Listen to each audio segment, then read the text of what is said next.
भाई जो गुरु वचन पे डट गए, कट गए फंद 84 के। समय रहते इसका सदुपयोग कर लो, बाद में पछतावे के अलावा कुछ नहीं मिलेगा।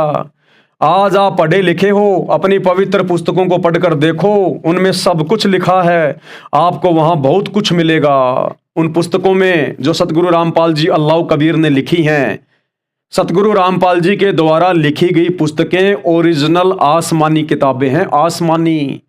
उनमें झूठ का, मिलावट का रत्ती भर भी अंश नहीं मिलेगा, रत्ती भर भी, क्योंकि ये स्वयं अल्लाह है। वह अल्लाह ताला साकार है, यानी वो खुदा दिखाई देता है, साकार है, कण कण में समाया हुआ है। हमारी कुरान शरीफ में लिखा है कि उस अल्लाह ताला ने 6 दिन में सृष्टि की रचना की और 7वें दिन तख्त पर जा विराजा। उस अल्लाह ताला की खबर किसी बाखबर से पूछकर तो देखो। वर्तमान में वह बाखबर यानी तत्वदर्शी, यानी गीता जी में अध्याय 4 श्लोक 34 में जिसको तत्वदर्शी संत कहा गया है, और कुरान शरीफ में, कुरान मजीद में सूरत फुरकान 25 आयत नंबर 52 से 58 में जिसको बाखबर कहा गया है, वह संत रामपाल जी है जो कंप्लीट जानकारी देगा। दूसरा धरती पे कोई नहीं दे सकता। आप पवित्र कुरान शरीफ को खोलकर देखो, उसमें स्पष्ट लिखा है कि वह अल्लाह ताला कबीर है, वह 7वें आसमान पर बैठा है। हम सब उसी की आत्माएं हैं, ये पूरा संसार उसी की आत्मा है। हमारा मोक्ष केवल शास्त्रों के अनुसार की हुई सतभक्ति से हो सकता है। सतभक्ति के लिए आपको तत्वदर्शी संत की तलाश करनी पड़ेगी। उस तत्वदर्शी संत के द्वारा बताई गई सतभक्ति यानी सच्ची इबादत से ही आत्मा की मुक्ति संभव है। वर्तमान में वह तत्वदर्शी संत रामपाल जी महाराज हैं, अल्लाह ताला के भेजे हुए नुमाइंदे हैं। ये तो स्वयं ही अल्लाह ताला हैं, लेकिन अपने हाथ से नहीं लिखेंगे कि मैं अल्लाह ताला हूं, इसलिए अपने आप को छुपाते हुए लिख रहे हैं कि वह अल्लाह ताला का नुमाइंदा है। अल्लाह ताला के फरिश्ते हैं, इनके द्वारा बताई गई सतभक्ति को अगर आप पूरी तड़प के साथ करोगे तो आप वास्तव में उस जन्नत में चले जाओगे जहां पर वह अल्लाह ताला विराजमान है। ओरिजिनल जन्नत। ये मुसलमान जिस जन्नत की बात करते हैं वो है स्वर्ग। हिंदू भाई कहते हैं उसको स्वर्ग, बैकुंठ। मुसलमान कहते हैं उसको जन्नत। अरे भैया, उस जन्नत में जाने के बाद भी नरक में गिरना पड़ता है। 84 लाख योनियों में गधे कुत्ते सूअर का जन्म प्राप्त करना पड़ता है। वो जन्नत ओरिजिनल स्थान नहीं है, फाइनल स्थान नहीं है कि वहां जाने के बाद सदा तुम जन्नत में रहोगे। अभी तक आपको अपने धर्मों की पुस्तकों का पूरी तरह से ज्ञान नहीं है। ये निष्कर्ष सतगुरु रामपाल जी ने निकाल के दिया है, उनके सत्संग सुनना शुरू कर दीजिए। ओरिजिनल जन्नत है सतलोक, सचखंड। वो है ओरिजिनल 7वां आसमान, जहां पर वो अल्लाह ताला बैठा हुआ है तख्त पर, सिंहासन पर, सतलोक के सिंहासन पर। तो सतगुरु रामपाल जी के द्वारा बताई गई सच्ची इबादत करके फिर हम उस अल्लाह ताला के सिंहासन के पास चले जाएंगे, सदा सदा वहीं रहेंगे। फिर हमारा कभी भी जन्म और मृत्यु नहीं होगा। हमारा वहां ऐसा ही शरीर है, इससे भी सुंदर शरीर है, नूर का शरीर। ये तो 5 तत्वों से बना है, हाड़ मांस से बना हुआ है, टट्टी पेशाब भरा हुआ है, वो नूर का शरीर है। वो शरीर कभी मरता नहीं, फिर उसमें कोई रोग नहीं होता, वहां कोई काम धंधा नहीं करना पड़ता, वहां कोई किसी को तकलीफ नहीं देता। वहां पे फ्री में परमात्मा के भंडार से सब कुछ मिलता है। सभी आत्माओं के अपने अपने महल हैं, अपने अपने विमान हैं, सारी सुख सुविधाएं हैं, जिनके लिए यहाँ आदमी जिंदगी भर मर जाता है लेकिन सुविधा प्राप्त नहीं हो पाती। उस अल्लाह ताला सतगुरु रामपाल जी कबीर भगवान के सतलोक में हमें मुफ्त में उपलब्ध है। इस काल के लोक में, काल कौन? ये डुप्लीकेट अल्लाह, मुसलमान जिसे अपना अल्लाह मानते हैं, वो काल है। इस काल के लोक में सभी के ऊपर दुखों का पहाड़ टूटा हुआ है और वह दुख केवल संत रामपाल जी महाराज की शरण में आकर ही समाप्त हो सकते हैं। और ये बात बिल्कुल परम सत्य है, इसमें झूठ और मिलावट की कोई गुंजाइश नहीं है। यदि आपके ऊपर ऐसी कोई आपत्ति है, कोई परेशानी है, यदि वास्तव में आप सच्चे अल्लाह को जानना चाहते हैं, पहचानना चाहते हैं, सारे सुख प्राप्त करना चाहते हैं यहां भी, इस गंदे लोक में भी, आप 1 महीने सतगुरु रामपाल जी के सत्संग अपने मोबाइल पर या अपने घर पर सुनना शुरू कर दीजिए, सुबह शाम या दोपहर जैसे भी आपको समय मिले। और ये मांस मिट्टी खाना बिल्कुल छोड़ दीजिए, सहयोग भी नहीं करना। कोई मंगवाता है तो लाकर भी नहीं देना। तो देखिए आपके जीवन में किस कदर परिवर्तन आता है। आपको कैसे सच्चे अल्लाह के दर्शन होंगे। आपको शौपन में दर्शन देंगे सतगुरु रामपाल जी भगवान। जिस अल्लाह ने आपको अभी तक दर्शन नहीं दिए, डुप्लीकेट अल्लाह ने, क्योंकि आप तो ये मानते कि वो दिखाई नहीं देता, किसी को दर्शन ही नहीं देता, तो वो डुप्लीकेट अल्लाह दर्शन नहीं देगा, उसको श्राप लगा हुआ है। हिंदू धर्म में उसको काल कहते हैं, उसको श्राप लगा हुआ है, वो किसी को दर्शन नहीं देता।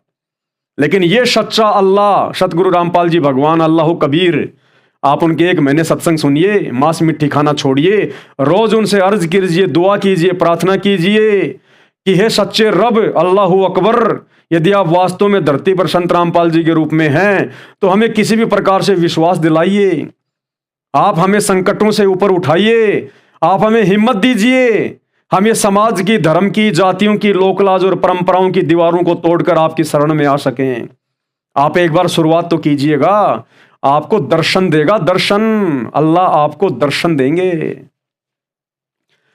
भगत शहजाद खान, गुड़गांव हरियाणा, और ये भगत शहजाद दास जी के मोबाइल नंबर हैं, कोई भाई चाहे तो इनसे संपर्क भी कर सकता है।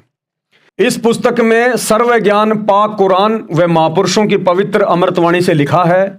इसको पढ़कर पाठक को संदेह की गुंजाइश नहीं रहेगी। यानी इस पुस्तक पर आज हमारा ये पहले नंबर का वीडियो है, जिसमें आपको बेसिक जानकारी दी गई है भूमिका के तहत। आगे का जो कंप्लीट ज्ञान है, जो मुसलमान भाइयों की पुस्तकों में लिखा हुआ लेकिन मुसलमान भाइयों को नहीं पता है, वो हकीकत, वो सच्ची इबादत, वो सच्चा रब, उसकी जानकारी कहाँ है, कैसा है, कैसे मिलता है, वो सारी जानकारी आपको विद प्रूफ उपलब्ध करवाई जाएगी। मेरा उद्देश्य, यानी सतगुरु रामपाल जी कह रहे हैं कि मेरा उद्देश्य विश्व के मानव को भक्ति की सच्ची दिशा देना है, सत्य की राह पर लगाना है। निस्वार्थ प्रयत्न कर रहा हूं, परमात्मा व सतगुरु को साक्षी मानकर तथा भय मानकर परोपकार कर रहा हूं। आशा करता हूं कि विश्व का मानव वर्तमान में शिक्षित है, अपने अपने पवित्र ग्रंथों को स्वयं समझेगा और मेरे परोपकारी कार्यों को सफल बनाने में मदद करेगा, अपना तथा अपने परिवार का कल्याण करवाएगा। सर्व मानव का शुभ चिंतक संत रामपाल दास, सत्य पुरुष का अंतिम नबी। क्या लिखा जा रहा है भाई और बहनों? सत्य पुरुष का अंतिम नबी, अंतिम नबी, पैगंबर, रसूल, संदेशवाहक, अवतार। यानी मुसलमान भाई जो मानते हैं अपनी नादानी के चलते कि हमारे पैगंबर हजरत मोहम्मद जी अल्लाह के अंतिम पैगंबर थे, नहीं, उस अल्लाह का कोई अंतिम पैगंबर होता ही नहीं भाई। अरे वो अल्लाह अपना पैगाम खुद ही लेके आता है।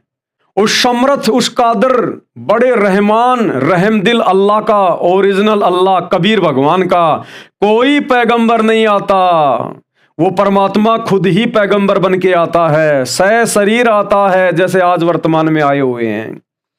तो हजरत मोहम्मद जी तो केवल शैतान के अंतिम पैगंबर थे, शैतान के, डुप्लीकेट अल्लाह के, इस काल के अंतिम पैगंबर थे।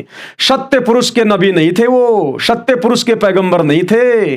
वो सत्य पुरुष, वो अल्लाह अकबर, वो स्वयं ही पैगंबर बन के आता है। यानी उसके 7वें आसमान का पैगाम, उसके लोक, सचखंड, सतलोक की जानकारी, वहां का पैगाम, वहां का संदेश उसके अलावा कोई दूसरा नहीं दे सकता।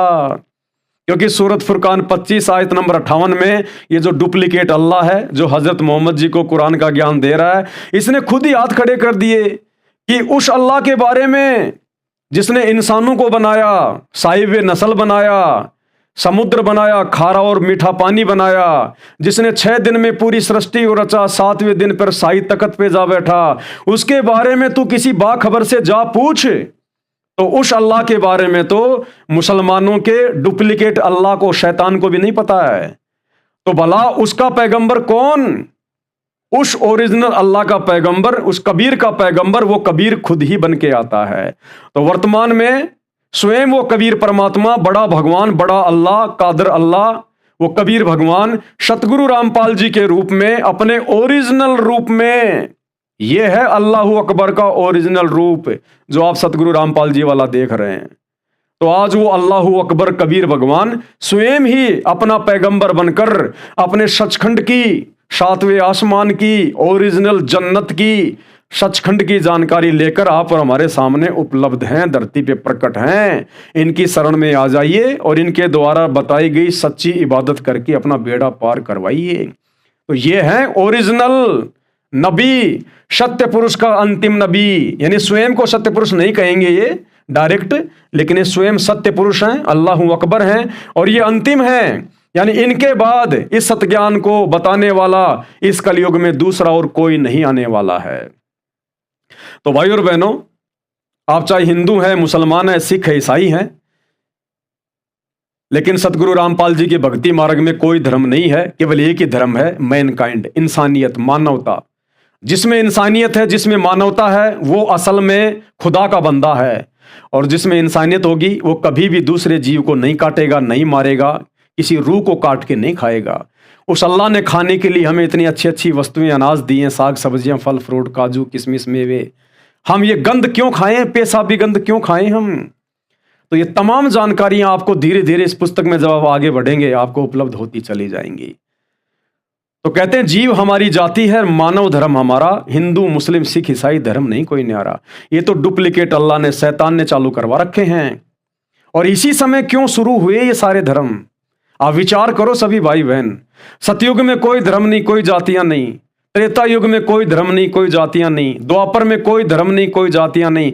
इस कलयुग में ये 3000 साल के आसपास ये सारे धर्म बन गए, सारी जातियां बन गई। इंसान आपस में बट गया, आपस में बट गए इंसान। ये शैतान ने बांट दिया हमें धर्मों में, जातियों में, संप्रदायों में, भिन्न भिन्न भक्तियों में, ताकि जब वो ओरिजिनल कादर भगवान, बड़ा अल्लाह कबीर परमात्मा, जिसका समय वर्तमान निर्धारित किया हुआ होता है हर कलयुग में, हम जीवों को भक्ति देकर, सच्ची इबादत देकर अपने सतलोक में ले जाने के लिए, उस समय ये शैतान हम सबको डिवाइड कर देता है, बांट देता है, ताकि उसकी बात कोई ना सुने, उसकी सच्ची इबादत करके मेरे इस गंदे लोक से, मेरे मुंह से कोई बाहर ना निकले। तो भाई और बहनों, लेकिन वो समर्थ है, कादर है, परमेश्वर है, परमात्मा है।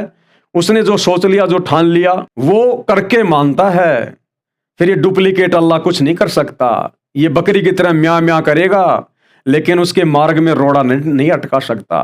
तो जितनी आत्माओं को परमेश्वर ने, अल्लाहु कबीर ने सतलोक में लेके जाना है इस कलयुग की पिछली पीढ़ी में, वर्तमान समय में जो कि भक्ति युग है, वो आत्मा चाहे हिंदू धर्म में हो, चाहे मुस्लिम धर्म में, चाहे सिख में, चाहे ईसाई धर्म में, चाहे विश्व के किसी भी कोने में क्यों ना बैठी हो, ब्रह्मांड के किसी भी लोक में क्यों ना बैठी हो, परमेश्वर शोध छल छिद्र करके उन आत्माओं को अपनी शरण में लेके, धर्म और जातियों की जंजीरों से बाहर निकाल के, भक्ति देके उनको ले जाएंगे। और बाकी भाई इसी शैतान की दोजक की आग में जलती रहेंगी, जो वर्तमान में भी आंखें नहीं खोलेंगी। तो आप निष्पक्ष होकर और धैर्य के साथ में इस पुस्तक को पढ़िए। गूगल से आप इसकी पीडीएफ डाउनलोड कर सकते हैं। मुसलमान नहीं समझे ज्ञान कुरान पीडीएफ, आप पुस्तक को भी पढ़ सकते हैं। यदि और भी अच्छे से समझना चाहते हैं तो आज 26 मार्च 2025 से इस पवित्र आसमानी पुस्तक के ऊपर वीडियो बनाने की श्रृंखला शुरू हो चुकी है। आज इसका पहला वीडियो बन चुका है, आपके सामने पेश कर दिया गया है, साथ में आपको प्रमाण भी दिखाए गए हैं, आगे भी दिखाए जाएंगे। आप इस पुस्तक के माध्यम से भी समझ सकते हैं। तो भाई और बहनों, आज के वीडियो में केवल इतना ही। हमें एक बार फिर से उस कादर, समर्थ, बड़े भगवान, रहम दिल अल्लाह का शुक्रिया अदा करते हैं कि उन्होंने इस वीडियो को कंप्लीट करवाया। और आगे भी परमात्मा की, अल्लाहु अकबर की इसी प्रकार से हमारे ऊपर दया रहेगी, मेहरबानी रहेगी। तो कल रात्रि 8 बजे सभी भाई बहन फिर से लाइव जुड़िए दास के फेसबुक पेज पवन दास इस लाइव के ऊपर। तब तक गुरुदेव भगवान हम सबको आज्ञा दें, आशीर्वाद दें, इजाजत दें, सद्बुद्धि दें। बंदी छोड़ सतगुरु रामपाल जी भगवान की जय हो।